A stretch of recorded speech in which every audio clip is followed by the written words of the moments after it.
Hello there. It looks like the Tories are a bit agitated about the state of the UK's borders. Or should I say, they're panicking about how many seats they'll lose if they don't get a grip on it.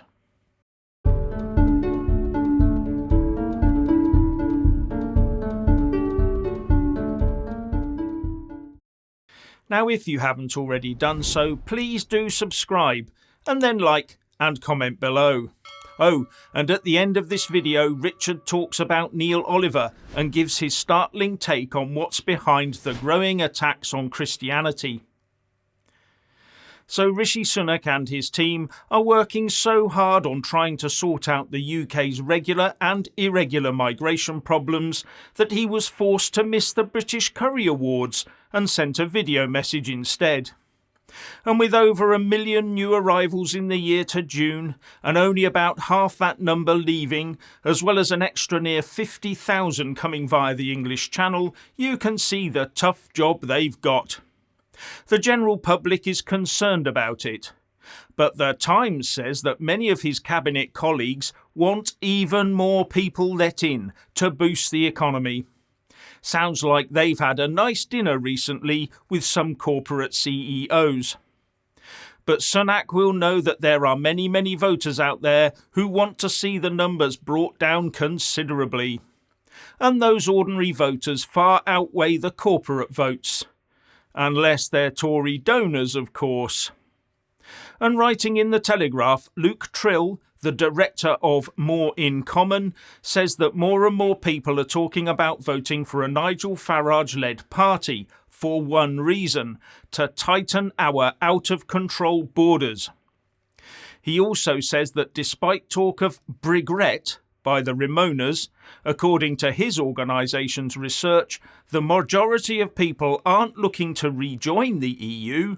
No, they just want Brexit properly delivered. Any regret by most is aimed at the Tories for not delivering, and borders is the main issue.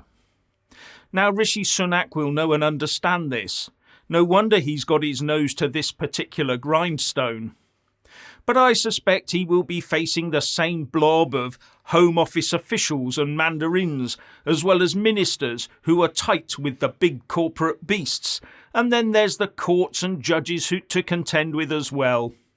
Both the UK Supreme Court and the European Courts of Human Rights. And any talk of tinkering, let alone leaving the ECHR, will be met with White House reprimands. Well, after Biden's handlers have got him up and dressed anyway. And with the Tories being in such a weak position right now, where their now 70-odd seat majority means just about diddly squat, it will be hard for Sunak to get much through. The Tory government is basically a lame duck administration.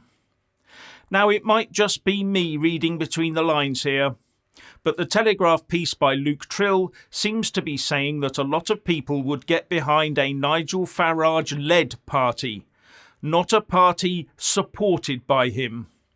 That's also what I pick up on social media.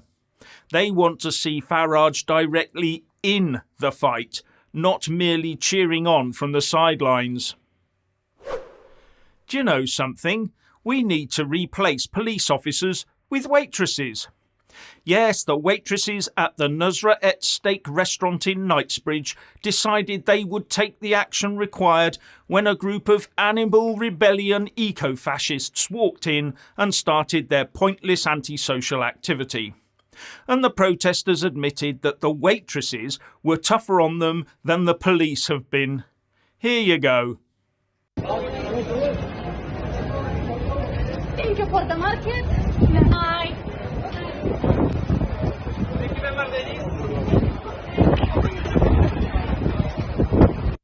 Well done them. But it's a good job they had waitresses. Waiters would probably have been sued for touching the women. But isn't it strange that the waitresses were very, very careful? And that shows you just how un-tough the police have been so far with these eco-loons. And it seems the police had been called, but didn't get time to dispatch anyone to deal with the protesters. At 18:08 hours on Saturday the 3rd of December, police were made aware of a protest at a restaurant in Knightsbridge, SW1. The group subsequently left the area and police attendance was not required, said the Met. Now, the bus operators want to see congestion charging rolled out across the nation, in all towns and cities, to make their services more attractive to the public. And they'd like to see motorists being charged £7 a day for the privilege. And one wonders if the bus operators would also like to be subsidised by that money. Now, this isn't the first time they've called for this. Back in March 2017, Business Live reported that bus operators Arriva and Stagecoach told the House of Commons Transport Committee that car drivers should be forced to pay for using the roads, and also that people who have company car parking should be charged for that too. It's almost like they all forget how much tax drivers actually pay, an amount that is by far and beyond what is spent on road infrastructure. And buses already have a load of road space dedicated to them in the form of bus lanes. Now, you'll note that as electric vehicles are coming in, the excuse for taxing cars while they are on the road is moving from emissions reduction to congestion reduction. The war on the motorist will never stop until only the wealthy and powerful have access to their own personal transport. The rest of us can walk, cycle and wait in the rain for a bus. And the transport unions will have us by the proverbials every time they want another pay rise for their members. Now let's talk about the incessant attack on Christianity. Take it away, Richard. Thank you, Jeff, and good evening. Last night I watched the brilliant Neil Oliver on GB News and listened to his commentary on the societal destruction of Christmas and all things Christian. And even though his monologue was utterly fantastic, as it always is, I do believe that Neil Oliver and many other great social commentators and journalists are missing the crux of the matter, or at least trying to avoid mentioning it, either out of denial of the terrifying truth or out of fear of ridicule. So, allow me. And I will get there, so please be patient, and yes, I really am going to go there. No matter how ludicrous or conspiratorial it sounds, it's too late in the day. Last night, Neil Oliver said, in his usual eloquent and cutting way, that which many of us all know already, yet we so desperately need to have aired in the public arena. And that is, there is a systematic bullying of the Christian faith taking place, where Christians are fair game for all sorts of criticism and mockery.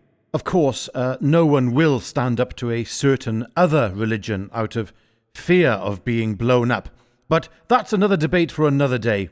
Neil certainly covered this in last night's monologue as he ripped into the evil now openly displaying itself for what it is, as it attacks the single most inclusive religion and prides itself with increasing confidence in these attacks. There is no other way to explain the recent events involving that now very well-known and infamous fashion brand. Evil is now ready to reveal itself. Now then, we need to discuss what this evil is. And this is the line where Neil Oliver and many others stop, by not naming it for what it is. I don't blame them, really. Is this evil the darker side of the human psyche that we pretend doesn't exist? That evil that lurks in the innermost recesses of every man and woman on this earth? Well, partly. Is this evil now being openly pushed by liberals through folly and their naivety as they push forward their obsession with rights for everyone, but to the point where that would even sexualize those that should never be sexualized through their obsession for inclusivity? Yes, partly. But I'm afraid that's not the primary driving factor behind the attacks on Christianity and the immoral sexualization breaking through into society. No, this is satanic. And when I say satanic, I mean it as in the influence of a faith religion that places Lucifer at the center of their worship. And as insane as it sounds, and I know to most of you, that sounds insane, I don't care. Those at the top of society in the world of politics and the media are either directly or indirectly a part of this faith.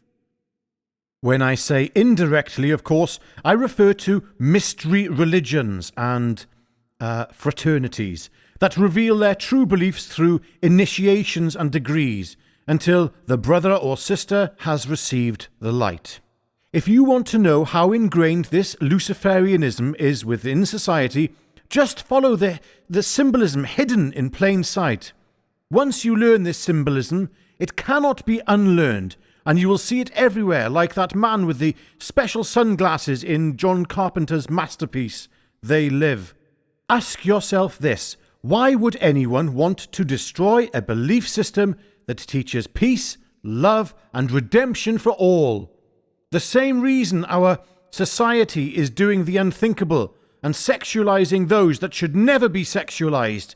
These are not two separate and random events. They are the same singular event, but manifesting in two different ways. But the question is, what is that singular event?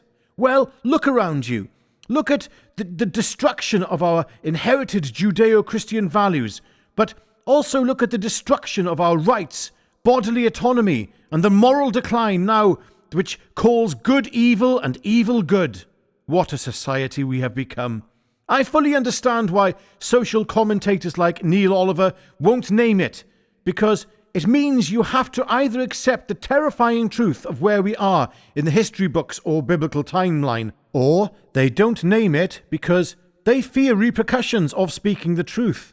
Just like I'm about to now, in the comment section below. I'm unsubscribing. I've had enough of this, Jeff. I can't take any more. The difference is I really don't give a fuck, and I never play to the gallery.